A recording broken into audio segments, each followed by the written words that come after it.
Some say that behind every brilliance lies an apparatus, a machine of ruthless efficiency, a system engineered to carve out darlings of social favor, relatability, and ideological leverage. Are their roots organic, or were they planted in soil far too fertile for coincidence? Or, I don't know, maybe let's just be honest, maybe I am just jealous, but this is my personal interrogation into these questions. What if the truth isn't just disturbing, but inevitable? Oh no, of course they are industry plants. Might as well just end the video now and stop wasting your time, because yes, that is for transparency, my sincere persuasion. They are industry plants, but they're by no means talentless and they are not victims. And in this video, I'm going to tell you why. Some say that there is a formula to idolatry that can be repeated with consistent results within every generation. And if you've been lingering on my channel for any period of time, you'll know that I'm basically a conspiracy theorist with a seatbelt. I entirely believe it. Just lean into the aesthetic, ideological, and sexual sympathies of a generation, and you basically cracked the code as a woman to exploitable charisma. And especially if you are shameless about it. And especially if your shamelessness is exceptionally inoffensive, not for its quality, but for your youth. See, the world is predictably forgiving of naive confidence when the idol has evidently little life experience, enviable ambition, talent that no one can deny, and a willingness to do just about, whatever it takes. And they will do whatever it takes. They will do whatever works. Heck, maybe some of them have signed their souls away. But again, naive youth simply means that unfortunately, they will never know what they've sacrificed until time demands that they live through accounting for that expense. I am so sorry for the birds outside. Please just bear with me. Anyway, I will give you a few examples. So, the hit singles that made them famous, right, the one-hit wonders, are never creatively soulful or complex, but they so accurately capture the ideological state of the zeitgeist with a digestibility that is refined through some explicit sexual appeal. I personally think that it is the laziest, it is the most effective exploitation of your primal faculties. That is what makes it cheap and repeatable. It is shallow, it is fleeting, like I said, it is cheap, and it has been done 1,000 times before. And the reason I believe that these are indeed industry plants is because a plant is never made, coincidentally influential. They invariably address, and let me know if you see the pattern yourself, they invariably address some fleeting, some temporary ideological standard within the generation, and then they seek to harden it. And here's the thing, I don't think it necessarily has to be a term of pillory by the way I understand it. It doesn't have to be personal. Industry plants aren't inherently talentless or undeserving, but rather they are individuals with exceptional potential, strategically engineered by industry mechanisms to ensure, maximum profitability for those stakeholders. Now, in my opinion, to ascribe the meteoric rise of certain figures to mere chance is to fundamentally misunderstand the anatomy of any industry. An organism meticulously designed to manipulate influence, engineer adoration, and extract profitability at the end of the day. The industry plant is not merely a conspiracy theory or a dismissive accusation. Rather, I truly believe that it is a functional archetype of modern cultural machinery. This phenomenon, visible in music, in literature, in film, and beyond, epitomizes to me the intersection of strategic investment and public consumption. The first law within my theory is that exceptional adjacency guarantees success, and I will prove it to you. Billie Eilish blew up with her song Ocean Eyes, which was written and produced by her brother Phineas. Now, Phineas is well connected within the industry, and after Ocean Eyes went viral on SoundCloud, Phineas helped her to get signed onto the A&R company Platoon, who helped launch her career and sign onto the Dark Room record label.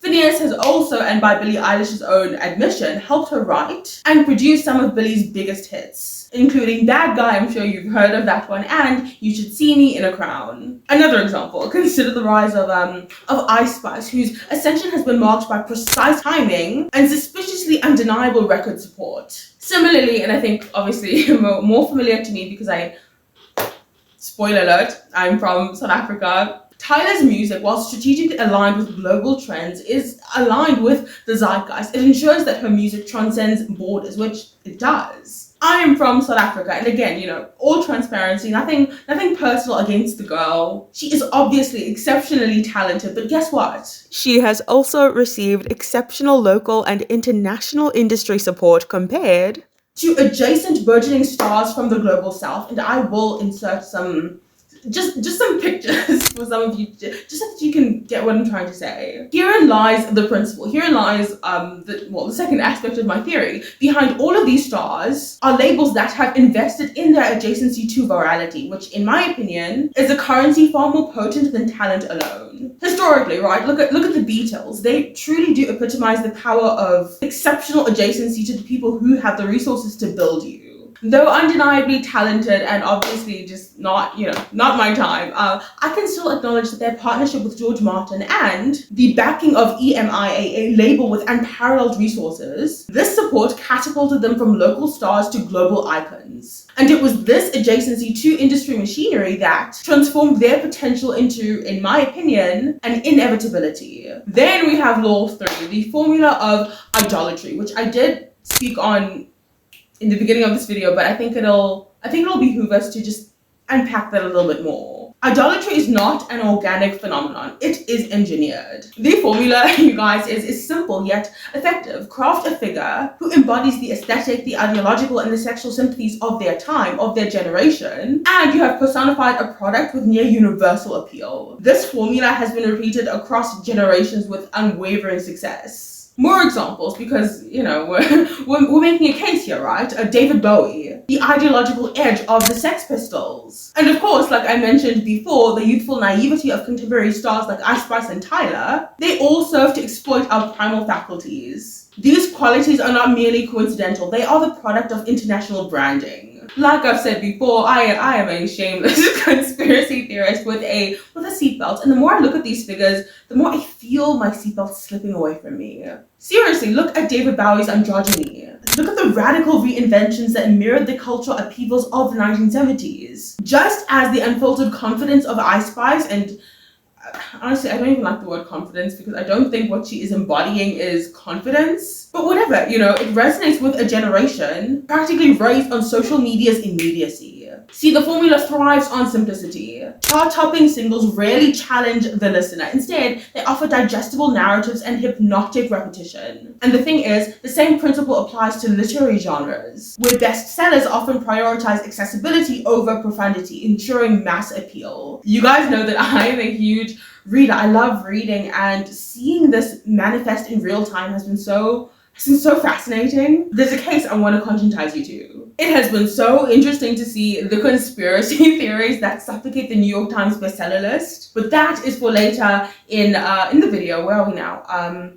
Law 3, industry plants are built, not born. So this is self-explanatory. I don't think I need to say much. Look, an industry plant is cultivated to embody and perpetuate generational ideals. Their meteoric rise, like I said, is less about their talent and more about their ability to reflect societal desires. Industries, in whatever capacity, rely on formulas not because they lack imagination, but because this is business and formulas guarantee returns. A plant's influence is never, in my opinion, incidental. It is always... Sorry, I'm talking so much. It is... Okay.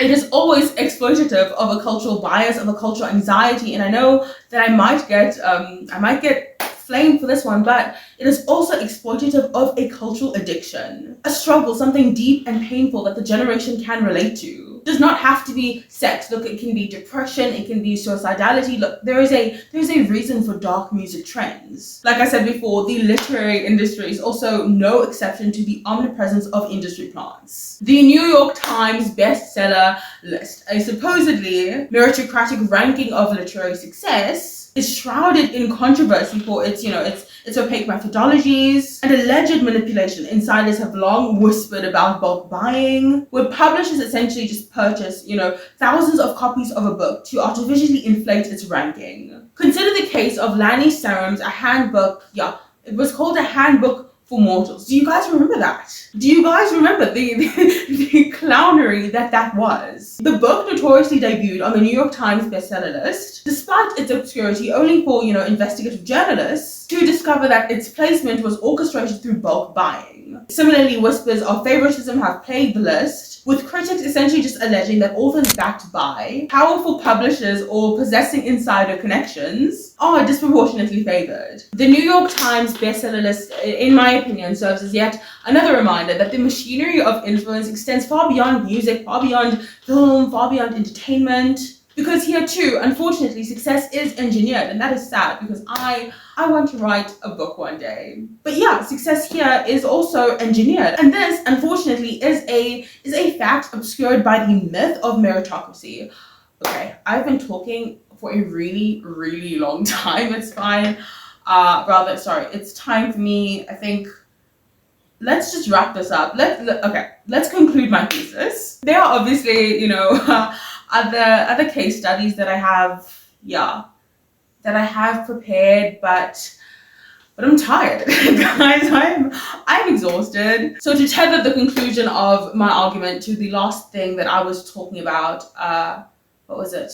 Yes, right. To claim that industry plants are confined to music or entertainment, I think, is to misunderstand the universality of this phenomenon. And I think to navigate this reality, for our collective sanity, is less about talent and more about the architecture that amplifies it. In this ecosystem, an industry plant is not an anomaly, but in my opinion, an inevitability. All right, we are done for today. You guys talk, opinionate, do whatever it is you need to do in the comment section. Honestly, my favorite part of making these videos is reading your comments, because some of you guys write essays, thesis, body, and conclusion on how either off base I am or how uniquely your perspective diverges, whether you are flaming me or just doing something different, just articulating a different argument. I can't even be mad. I just appreciate all of it, because I so crave for more critical thought on social media. I so crave to see people thinking in more ways than just being driven by their emotionality. And I always see that in my comment section, and I love it. I'm so grateful for it. And oh my gosh, I just remembered that I forgot to introduce myself in the beginning of this video. Guys, my name is Catherine. This channel is about different types of dissection, different types of analysis, and I know I'm late. I'm so sorry. But I'll see you soon, hopefully. You please be sure to take care of yourself, and yeah, I'll see you hopefully very soon. Goodbye.